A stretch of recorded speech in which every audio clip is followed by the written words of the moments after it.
Hi, this is Ken from One More Rep Fitness. So as you begin your fitness journey and you walk into a gym, you probably see a lot of people using lifting belts. And that makes you wonder, should I get a belt? What kind of belt? So let me help you with some basics of lifting belts. Let's get started.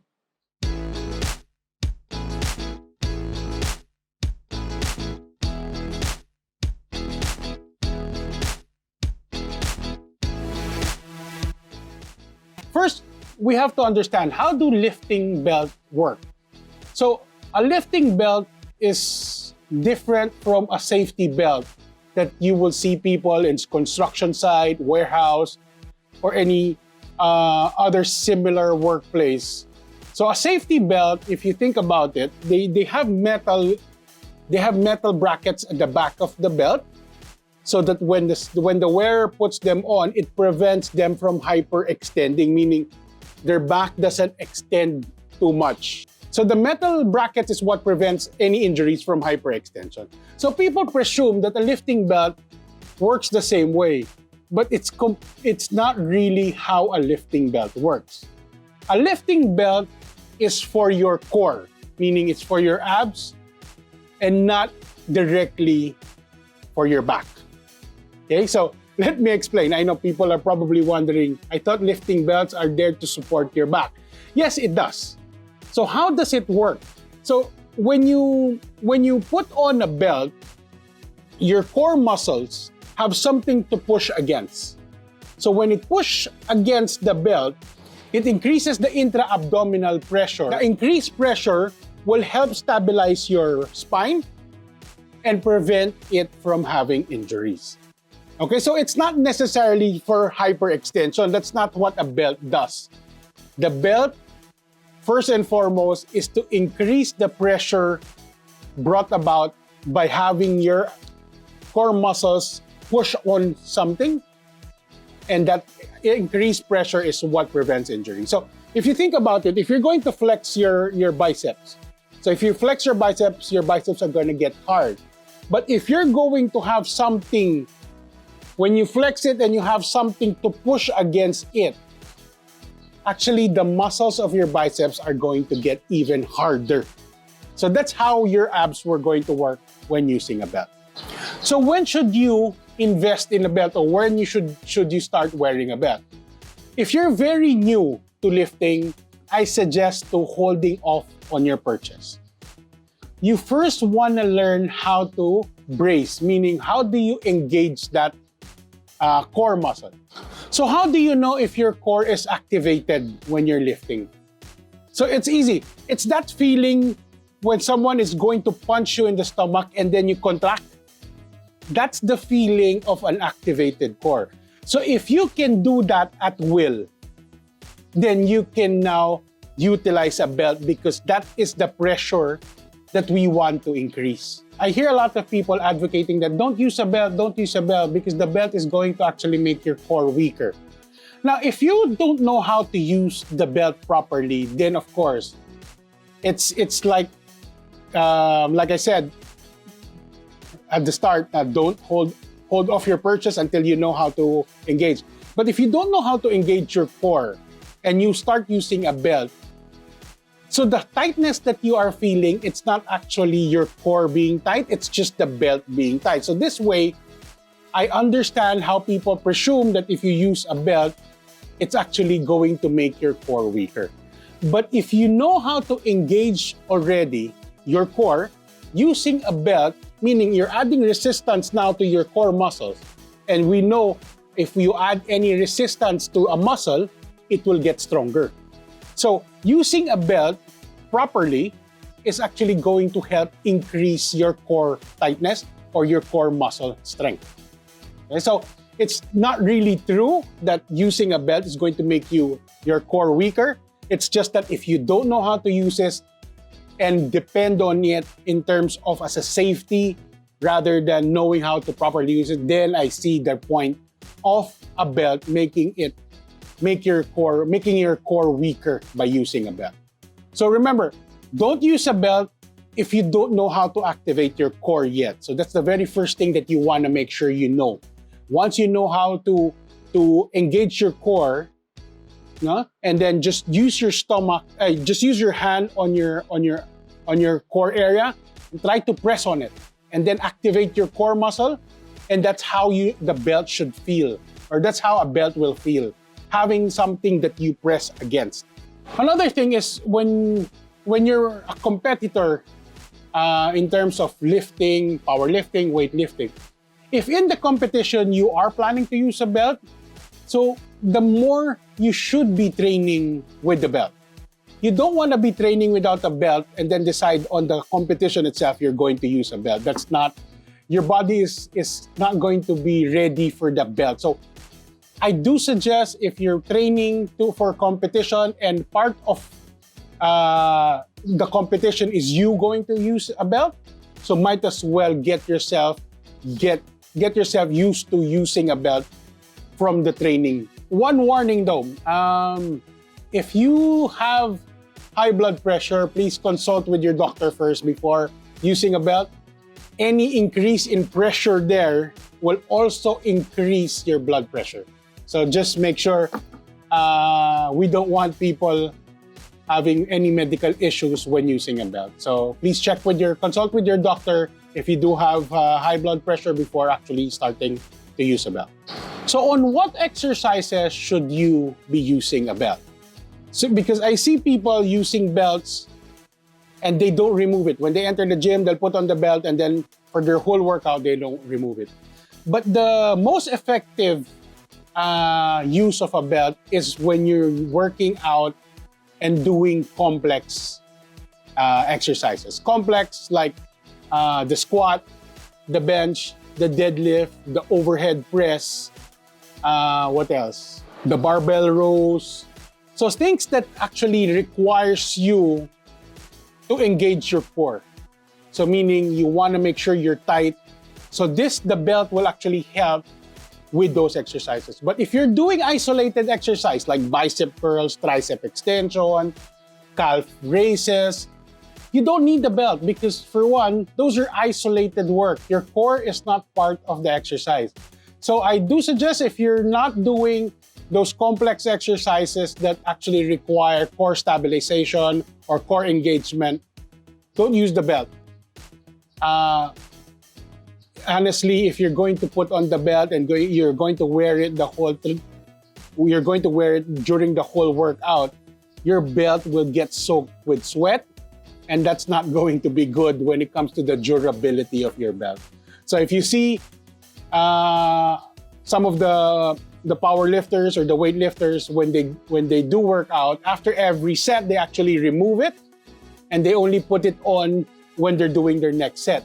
They don't actually leave it on.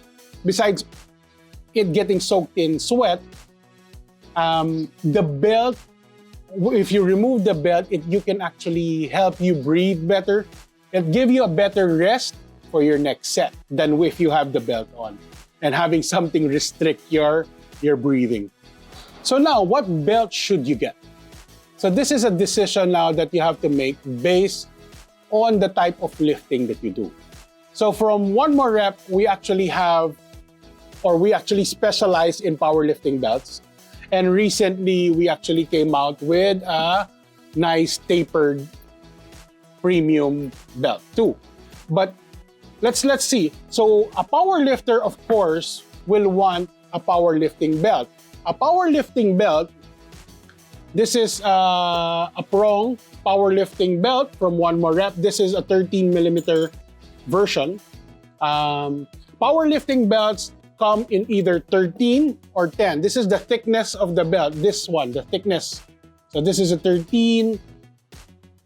This is a 10. And it comes in either a prong type buckle or in this case,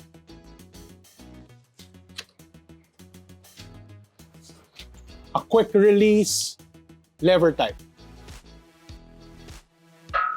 So a powerlifting belt is 10 cm. That is the widest that is allowed in competition. So this is the thickness, this is the wideness, or this is the width, which is 10 centimeters. This is 13 millimeters in terms of thickness. This is 10 centimeters in terms of width. It's 10 centimeters all around. So if you notice, there's no tapering.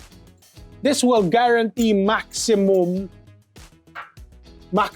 area for your core to be pushing up. But of course, the problem with the powerlifting belt, it is because of the thickness too, is it can get uncomfortable when you're wearing it. So people who squat very low, the belt could be hitting actually their hips. That is why to weightlifters who, if you notice weightlifters, how they lift, they actually go down. Their squats are actually lower. Powerlifters, we don't really squat that low. We just make sure we hit below parallel, and that's already considered a good lift. But for weightlifting, they want to catch the bar as low as possible. So you will actually see them go really low in their squat. And a powerlifting belt, in most cases, will be a hamper when they go all the way down. That is why they prefer a tapered belt. So this particular model is, once again, 10 cm here, but if you notice here, it tapers. So this one up front is going to make it more comfortable if you actually go and do a lower squat. Weightlifting belts or tapered belts come in different thickness too. So you have something like this, which is the one more rep Team KG weightlifting belt, which is a 10 mm thickness. So this is a premium one, 10 cm wide. Now let's compare that to a more affordable option belt. This one you can order from a lot of the online stores. But this one, if you notice, this is just a 5 millimeter. And to achieve some thickness, it actually has some padding. Now, when it comes to powerlifting, belts are not allowed to have padding. But for weightlifting competition, this is actually allowed. But when we created our 10 millimeter belt, we decided not to put padding because the belt itself is actually thick enough already. Okay. Another type of belt is the Velcro belt. It's usually nylon made with a Velcro closure. So the thing with nylon belts, it just gives enough support, but making it more flexible, so giving them maximum mobility. Now, when it comes to competition, the Velcro belt is actually allowed for weightlifting, but it's not allowed for powerlifting. So the powerlifting, you're only allowed a prong or a quick release lever. We've discussed about the 10 and the 13 mm. So as the belt becomes thicker, it becomes firmer. Okay, so when it's firmer, it's like pushing on to something that is harder. So which means it's actually going to give you maximum pressure as the belt gets thicker. But the problem, of course, of having it thick and firm is it's not going to be comfortable to use. So it's not really something that you want to be using when you're still new. Some people actually like the 10 millimeter when it comes to powerlifting belt, and many don't graduate to the 13 because the 10 is actually already providing a lot of good support. So that's one of the considerations when you're choosing between a 10, a 13 of belt. If you're deciding between one of those, if it's going to be if you're new into the powerlifting scene, if you're new to using a belt, I highly suggest start with the 10 millimeter. You might realize that you probably don't need the 13, but if you're someone who is very competitive already and you think the 10 millimeter is not enough for you, you want the maximum possible one, then you look into the 13 millimeter. So like what I have mentioned about how the belt is actually properly used, it's not a safety belt that you put it on really tight to prevent hyperextension. So the belt is, when you put it on, you still need some room so your core can actually engage and press on it. So how tight should you be wearing your belt? Not very tight. I've seen people wear it too tight that they can't actually breathe properly. It's no longer comfortable to use. That they're not fully utilizing what the belt should be doing, which is to actually engage your core. So how tight should your belt be is you try to put it on as tight as you can.